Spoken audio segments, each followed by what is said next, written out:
Alrighty, this is going to be our second day using the quadratic formula. Now, a quadratic equation, remember, it might have 0 or 1 or 2 solutions. You never know. If it's an x squared, right, the little 2, the degree, really tells you it could have up to 2 solutions. So you can tell from a graph by graphing the corresponding quadratic function. Oh yeah, hang on. Remember, an equation is like x squared and x and blah, blah, blah equal to 0. An equation is equal to 0. If it's a function, then it's equal to y. That's where we're going to get the parabola. Yeah, so x squared and something. So if I graphed a parabola, I could get a parabola that looks something like this, right? It hits twice. It has 2 real zeros. And remember, the zeros of the parabola are the solutions to the equation. Or you might get one that looks something like this, right? Like its tangent. It only has 1 real zero. Or yeah, you might even get a parabola like this. It never hits the x-axis. So in other words, this one has no real zeros. Sometimes the book will say that they're imaginary. In other words, there's imaginary answers. Imaginary. You know, in other words, we can just say there's no answers. There's no possible real answers. Not in the real world. There is an imaginary answer. We're not going to go there. Okay? So you can tell just by looking at a parabola. Well, you can also tell just by looking at the quadratic formula. Watch. Let's try this. Now, I know that, I know the fastest way of doing these is by factoring, but let's say, I don't remember how to factor. I'm just going to use the quadratic formula for everything. Man, it takes forever. Okay, x is equal to negative b plus or minus the square root of b squared minus 4ac all over 2. Oh, that's terrible. Okay, however, I can plug in my numbers.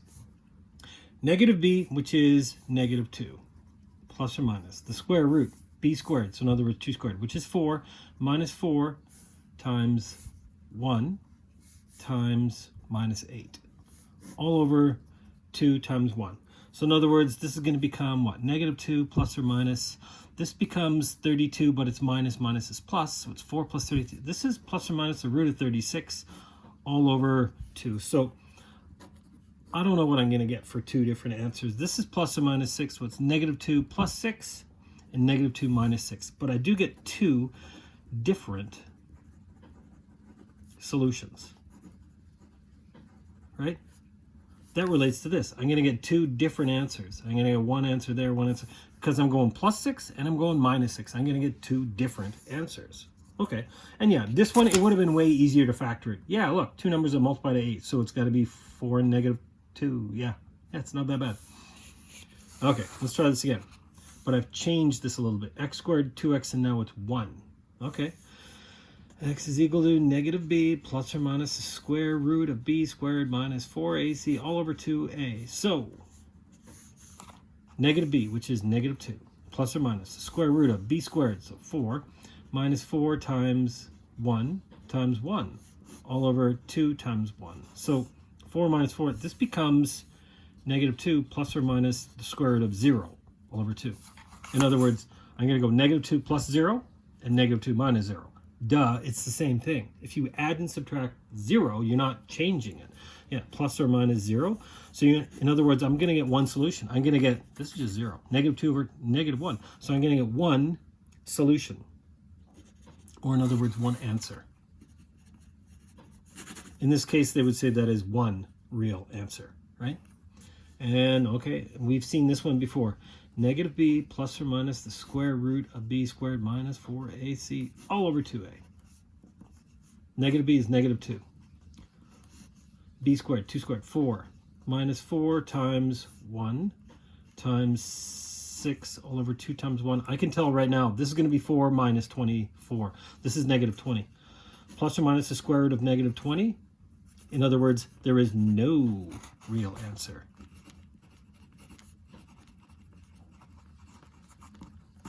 So I don't need to go through all these steps. Really, I only care about what's inside the square root, right?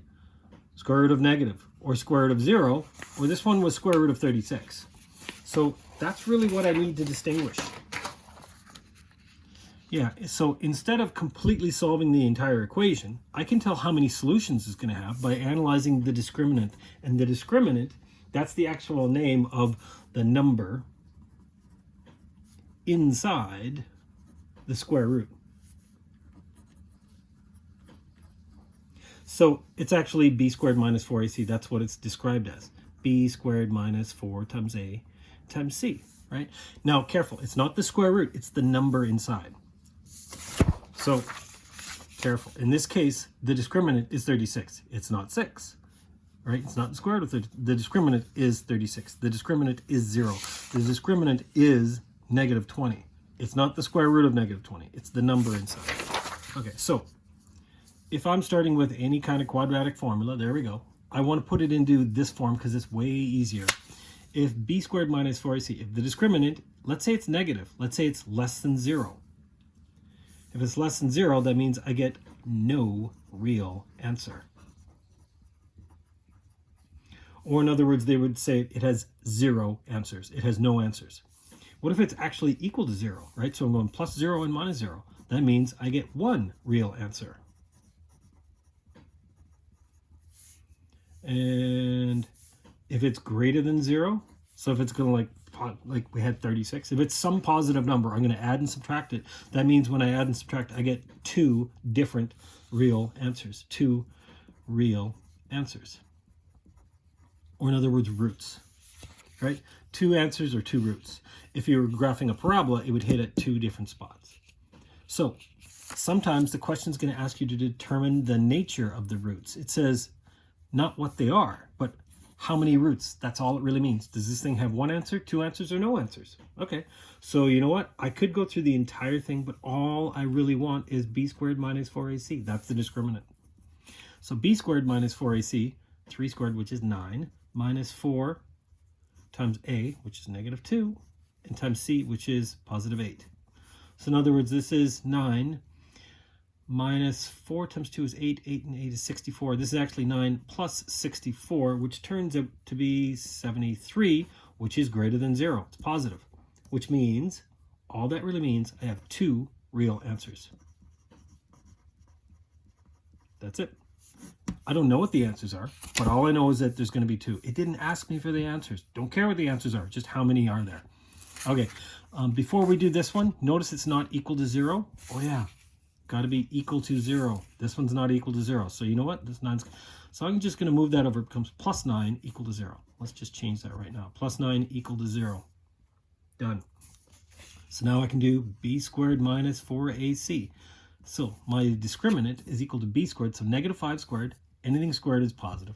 25 minus 4 times 3 times 9. 4 times 3 times 9 is 12 times 9, which is like 108. This is 25 minus 108. Whatever it is going to be negative. Yeah, so this is like negative 83. Now, that's not the answer. All it tells me is that there are no real answers. That's it. Because the discriminant, the number inside, would be negative 83. And I can't do the square root of a negative. So I don't know what the answers are, but I do know that they don't exist. Okay, so now we're going to work one backwards. It says find the value of k, and k is this number on the end. So this thing has exactly 2 roots. If it has 2 roots, that means the discriminant, b squared minus 4ac, is positive. That's really what that means. So that's where I'm going to start with. I'm going to go b squared minus 4 times a times c is greater than 0. What is b squared minus 4? B squared is 5 squared, so 25 minus 4 times a, which is 2. And c, which is, well, c is the letter k. It's a variable. And that's got to be greater than 0. So in other words, hang on, this is 25 minus 4 times 2, minus 8k is greater than 0. Okay, so I'm just kind of solving this like an equation. Move 25 over this. So minus 8k is greater than negative 25. I'm going to divide both sides by negative 8, negative 8. So in other words, greater than, so 25 over 8. So this is positive 3 1/8, or 3.125, whatever you want to call it. That's really 25 divided by 8 is 3.125. But hang on, what did I do? I divided by a negative. When you divide by a negative with an inequality, right? Either multiply or divide by a negative on both sides. You have to switch the sign. What? I do. So this is no longer greater than. Now it becomes a less than.